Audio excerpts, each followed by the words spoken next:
plaintiffs, both committed and pretrial situations? Or do you know? Thanks. Jim Rollins. So the named plaintiffs at the moment are all folks who have been convicted and sentenced.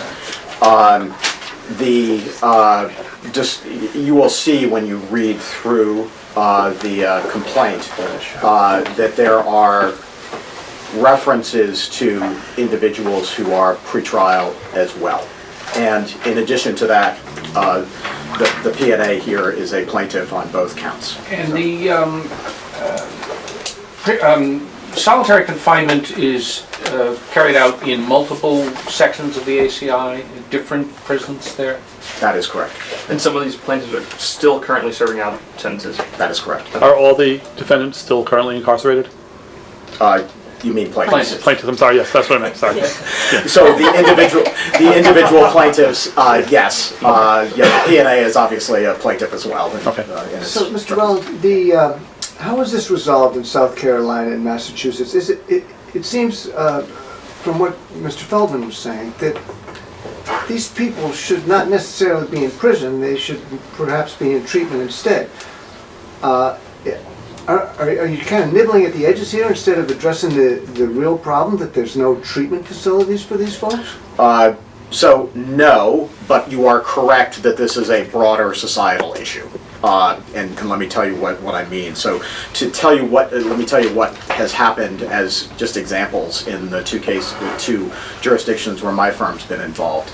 At the end of the day, whether you take this through trial, because that's what's required because the parties can't otherwise resolve it, or you settle it, it ultimately comes down to a negotiation because there needs to be money from the state available.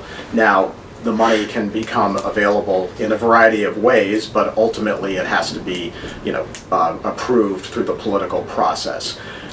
This lawsuit is part of the process to get us there. Whether it has to go through a trial with a court saying to the state, you have to do this, or along the way, there's further discussion and resolution of the matter through negotiation.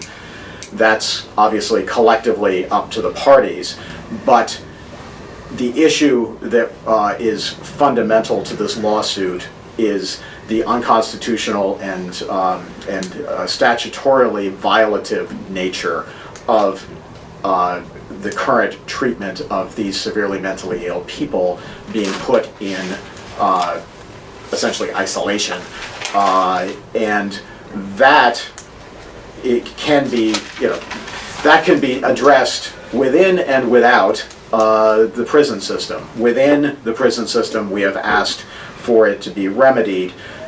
In Massachusetts and other jurisdictions where this has been resolved, one of the pieces of that resolution has been the creation of alternative treatment units within the prison system. Other jurisdictions have said, okay, well, in addition to that, we'll increase mental health funding in the community.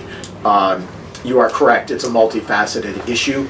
This seeks to address in a pointed way what's going on in the prison system. Are you laying out any specific policies or procedure changes that you'd like to see? We have, and you can take a look at the complaint, and it's not that I'm not addressing it, I just wanted to direct you to where we have asked for some fairly specific relief. So picking up at the prayer for relief at the very end of the complaint and going on for 3 pages is some very specific requested relief. That includes not in every single detailed way, but that includes requests that the treatment of these people be, of the affected individuals, be addressed within the prison system. So, for example, creation of alternative treatment units, provision of adequate mental health services. I do want to acknowledge Rhode Island has one alternative treatment unit. It's very small. It doesn't have sufficient beds for even the folks who fit that category of individual, even by the state's own calculation.